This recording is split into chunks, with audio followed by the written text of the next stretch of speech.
Amigos, hoy vamos a abrir nuestro horizonte y vamos a dejar a un lado lo que nos mantiene ocupados a diario, lo que acontece cerca de nosotros en nuestra iglesia andaluza. Vamos a volver la mirada a un país con el que tantas cosas nos unen. Un país, Venezuela, que desgraciadamente viene ocupando demasiadas cuotas de actualidad, que habla de crisis política o problemas sociales, pero también de hambre, de carencias de lo más evidente. En suma, un país que atraviesa sin duda una de las etapas más complicadas de su historia reciente. Y para hablar de ello tenemos el grandioso privilegio de tener entre nosotros a un miembro destacado de la Iglesia en Venezuela, y me refiero al arzobispo de la diócesis de Valencia, Monseñor Reinaldo del Prete, al que le damos la bienvenida a nuestro programa, a Testigos Hoy. No, el privilegio es mío estar aquí compartiendo con ustedes esta realidad de nuestro país. Monseñor, y habiendo nacido en esa tierra y ahora siendo ministro de la Iglesia, ¿cómo vive toda esta situación? ¿Cómo se siente? Yo estoy a cumplir 66 años y nunca había vivido en mi país una situación como esta, jamás. Es decir, una situación de escasez donde uno dice, pero como un país con unas reservas petroleras, con una industria petrolera boyante, cuando el barril de petróleo estuvo hasta $100, teníamos un ingreso per cápita impresionante, el Producto Interno Bruto impresionante. Todo eso se ha venido, pero de una manera, se ha destruido el país. Y realmente es una realidad palpable que la sentimos, ¿no? ¿Cómo es para alguien como usted, ahora ministro de la Iglesia, pues llevando esa archidiócesis de Venezuela y habiendo nacido allí, ¿no? Lo que siento, y mis hermanos en el episcopado, mis hermanos, ministros del Señor, sacerdotes, religiosos y religiosas, una profunda tristeza de que hayamos llegado a esto. Incomprensible, simplemente por tener una ideología entre comillas, pues eso no es ninguna ideología. Una ideología fracasada, imitando a Cuba, que ha sido un fracaso como país. ¿Y por qué ese empeño de imitar un sistema que es fracaso total en cualquier parte del mundo? ¿Dónde ha funcionado el sistema? Pero tampoco es, repito, esto es una ideología entre comillas, porque en el fondo ninguno conoce nada, ni de marxismo, ni leninismo, yo nunca he leído una obra de eso. Lo que tienen es un leitmotiv, tal, es una palabra siempre, mantener un discurso, pero por debajo no hay nada de eso. Por debajo hay un interés en buscar simple y llanamente el bienestar para ellos, y el poder, y están como asidos al poder ahí.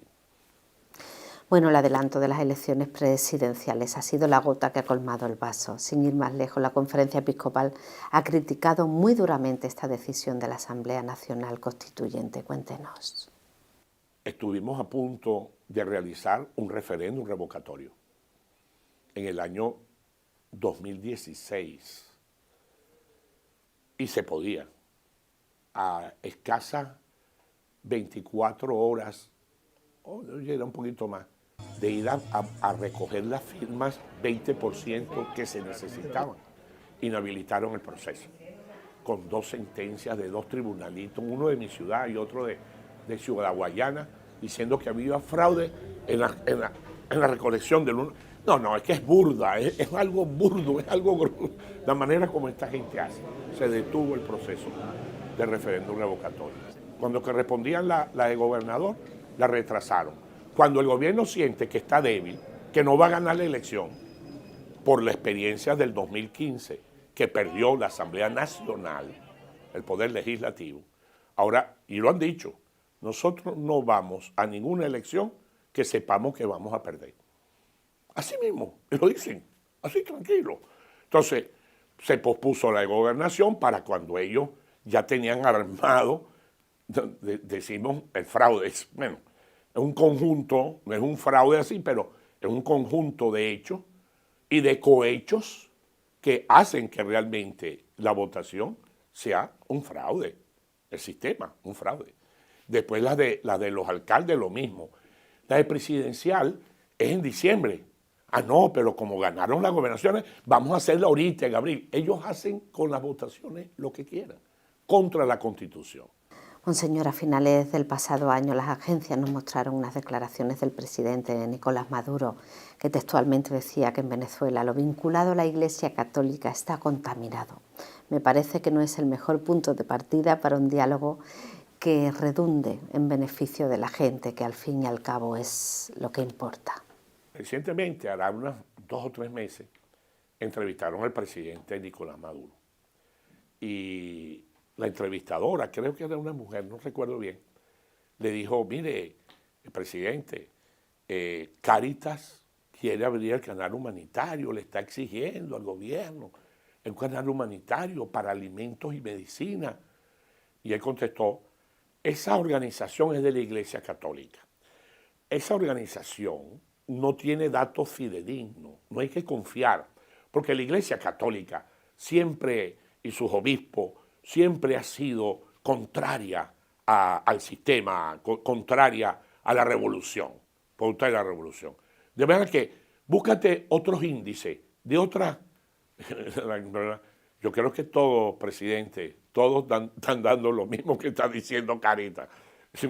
¿A cuál puedo recurrir? Usted me recomienda alguna.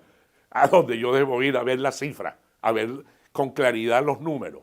Bueno, pero esa es la... ¿Por qué? No quiere saber nada, porque sería el fracaso, reconocer el fracaso del sistema. Tengo que abrir un canal humanitario porque no tengo alimento y no tengo medicina. Fracaso total del gobierno. Ah, yo no puedo aparentar eso. Y por eso no. Y no hay manera. Afortunadamente llegan por otras vías, ¿verdad? Llegan medicinas y Cáritas las está distribuyendo. Monseñor, a través de los medios de comunicación nos llegan todas esas noticias del pueblo venezolano, pero ¿realmente podemos pronunciar la palabra libertad? Hemos pronunciado la palabra libertad porque nos sentimos que no tenemos libertad.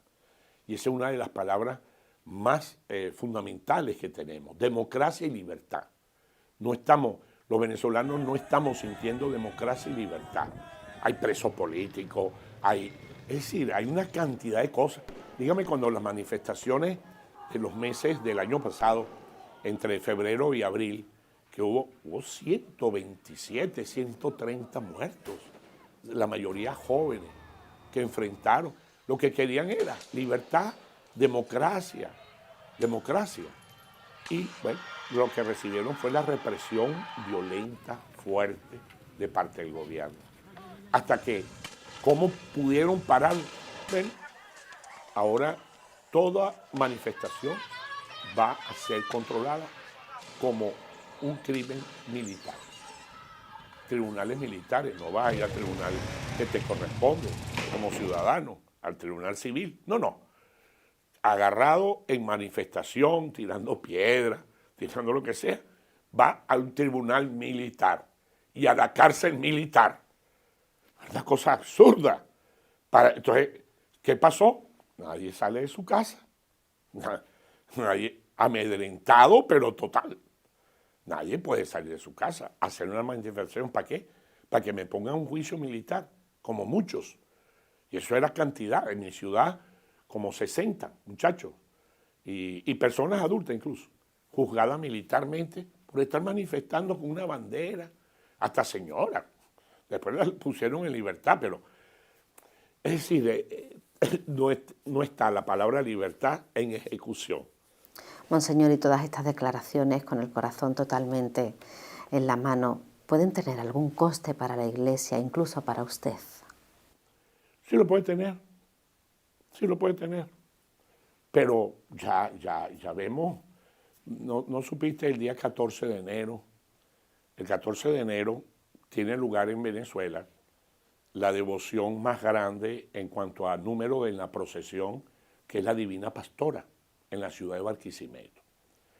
Esa procesión, se calcula más de 1 millón de personas va a esa manifestación religiosa o procesión con la Virgen.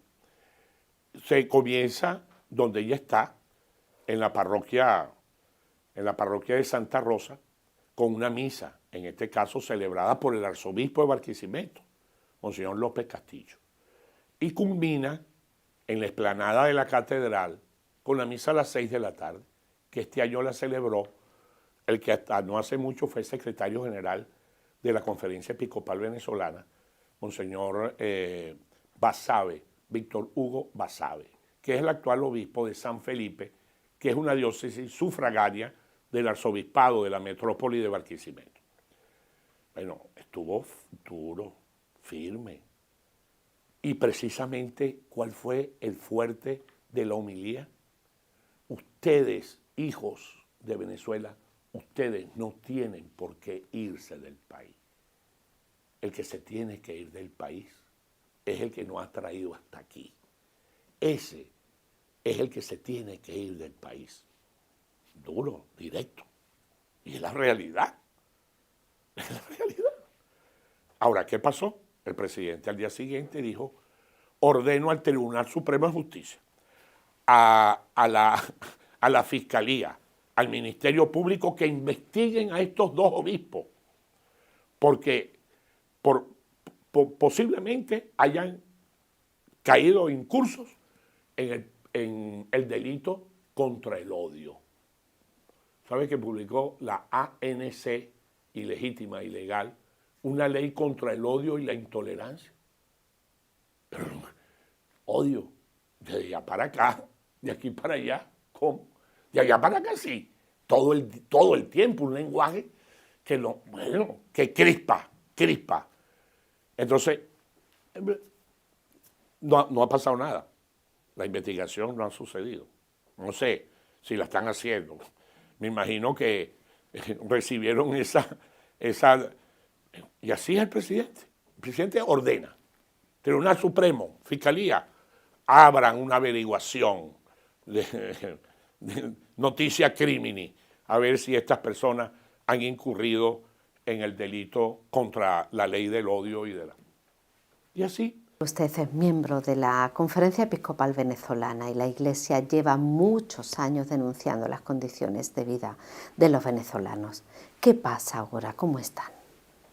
Mire, la última exhortación pastoral, que fue ahorita, del 6 al 12 de enero, tuvimos la asamblea ordinaria del episcopado. Produjimos esa exhortación. Y en esa exhortación creo que fuimos al centro de las cosas. Vamos a dejar que el pueblo decida.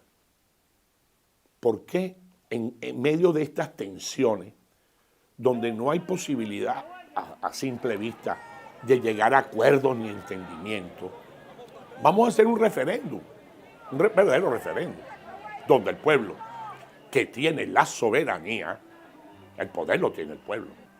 Si tú dices que el pueblo no tiene el poder, estás mal. Y ellos siempre dicen el poder es del pueblo, el oficialismo. Pues vamos a hacer un referéndum, que la gente diga si quiere continuar con este sistema o no, o quiere cambio. Más nada, una sola pregunta, punto, que se manifieste el pueblo. Lo dijimos, lo propusimos. No hemos tenido respuesta ni la vamos a tener. Eso no va. Eso crea la desesperanza. Tú me dices, ¿hay que hablar de esperanza? Sí. Y más la iglesia, más un cristiano. La virtud de la esperanza es una indicadora realmente de lo que de nosotros, hombres de fe, y tenemos que tener esperanza. Y verdaderamente, como dice el dicho, la esperanza es lo último que se pierde. Y realmente no creo que el pueblo venezolano haya perdido esperanza de un cambio. No ha perdido la esperanza de un cambio. Lo que pasa es que nos desesperamos porque no lo vemos cerca. Oye, vemos, esto como que no avanza, no hay manera, estos llevan la cosa por aquí, por ahí no va, vamos a tener... Dios mío, es una situación complicada. Hay esperanza, sí hay esperanza. Esperanza cercana, no está esperanza cercana, porque nos están llevando unas elecciones adelantadas en una situación realmente absurda desde el punto de vista de unas elecciones libres que se deban celebrar en el país con respecto a la elección presidencial. Entonces, ahí estamos. Pues nos quedamos, Monseñor, con esta llamada a la esperanza. Monseñor Reinaldo del Prete, arzobispo de Valencia, muchísimas gracias por acercarnos de primera mano a lo que sucede en Venezuela. Sepa que, sin duda, seguiremos atentos a lo que pasa en ese país, en su país. A nivel internacional, sentimos que la comunidad internacional, en general, en su gran grueso, todos están con la vista puesta en el país y saben lo que sucede y están trabajando para ver si esas condiciones cambian. Y yo creo que necesitamos ese apoyo internacional permanente para que estas personas o este gobierno entre por el camino por el camino que debe seguir a fin de que esta situación cambie. Muchísimas gracias. Muchas gracias por esta entrevista y muchas gracias al pueblo español, que nos une muchas cosas.